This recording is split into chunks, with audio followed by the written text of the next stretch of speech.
Alright, what's up everybody? So for the last month or so, I'd say I have been putting some thought into what exactly I need in my studio in order to make these YouTube videos and the music that I record.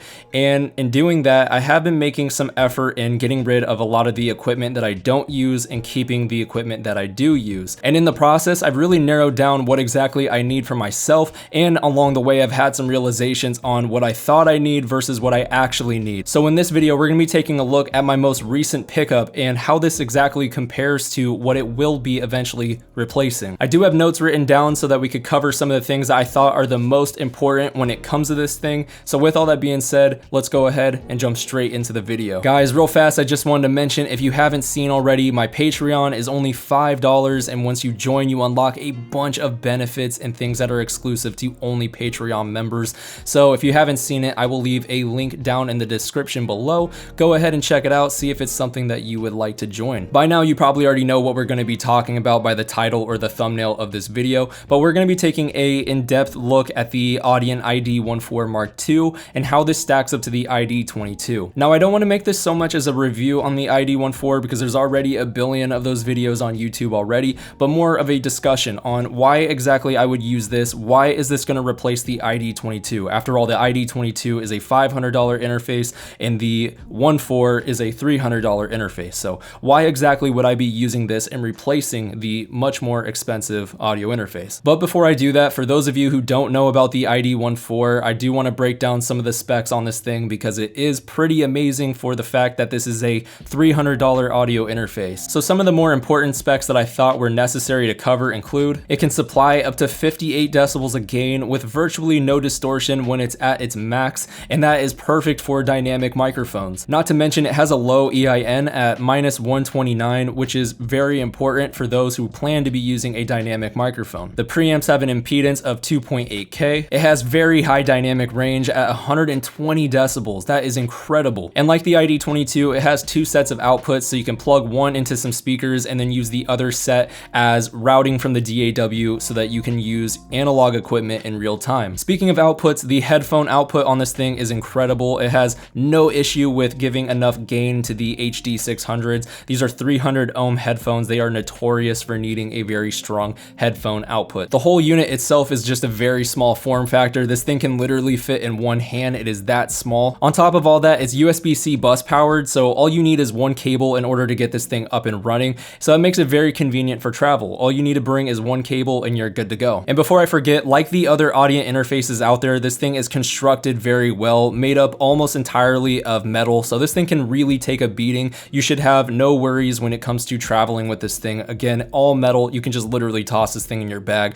bring one cable, and you know that the interface is going to be safe. Now, there's plenty of more that we could talk about when it comes to the specs on this thing. And like I said earlier, I don't want to make this so much as a review for the iD14. I just wanted to highlight some of the more important specs that I thought people should know if they didn't already. Okay, and now the part that most of you are here to see. Why would I get rid of the iD22 and instead keep the iD14 Mark II? Why would I downgrade from a $500 interface to a $300 interface? And that is where the first misconception begins. If you were to take the spec sheet from both the iD14 and the iD22 and didn't show which one was which and just looked at the spec sheets side by side, the iD14 Mark II would have better specs than the iD22. And now you're probably wondering, why would the iD14 Mark II, the $300 interface, have better specs than the iD22, the much more expensive $500 interface? The first thing you need to keep in mind when it comes to these interfaces is that the iD14 Mark II is a much newer interface. This thing just recently came out, so of course it's going to have better specs than the iD22, which has been out for a while now. But a part of the reason why the iD22 is more expensive than the 14 is because of all the features that are on the iD22. The iD22 has the option for sends and returns, a bunch of different outputs. The iD14, simply put, doesn't have much going on. It's very simple, bare bones, just basically giving you what you need in order to record in your DAW. Whereas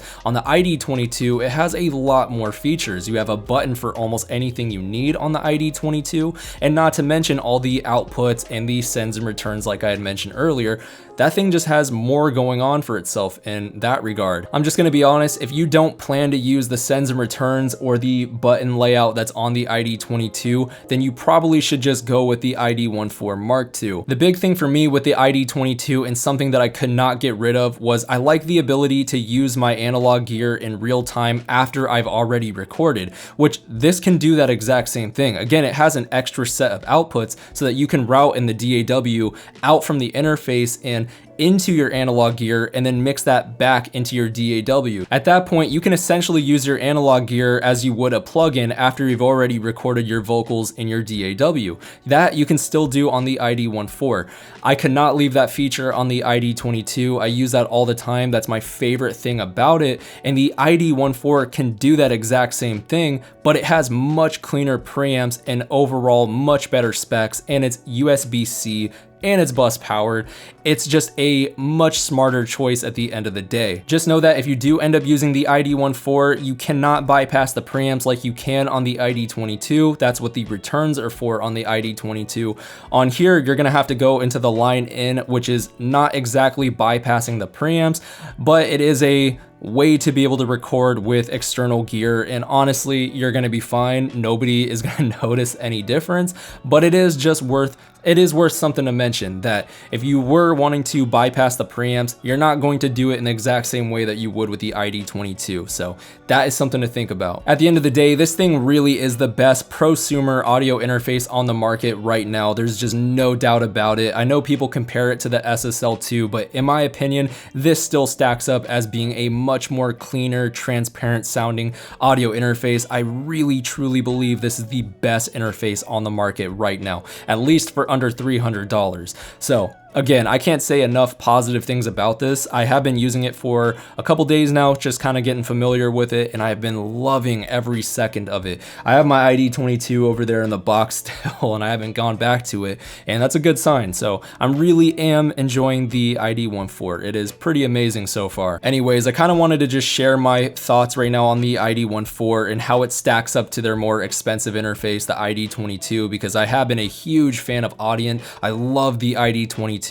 But I'm even more in love with the iD14. This thing is amazing. There's just so many beautiful things about it compared to the iD22, but I could see where if you have the iD22, why it's so amazing, why you wouldn't want to go down to the iD14. So anyways, guys, I want to know what you think about the iD14. A lot of you have probably seen some videos on this thing. I know besides the iD22, this is what I get asked the most about, so I want to know what you guys think about this thing. It really has been taking the audio community by storm. All right, so I think that about wraps it up. If you haven't already yet, be sure to subscribe and hit the bell icon beside it so that you can stay notified for whenever I drop any of my upcoming videos. With that being said, I will see you all in my next one. Take care, everybody. Peace out.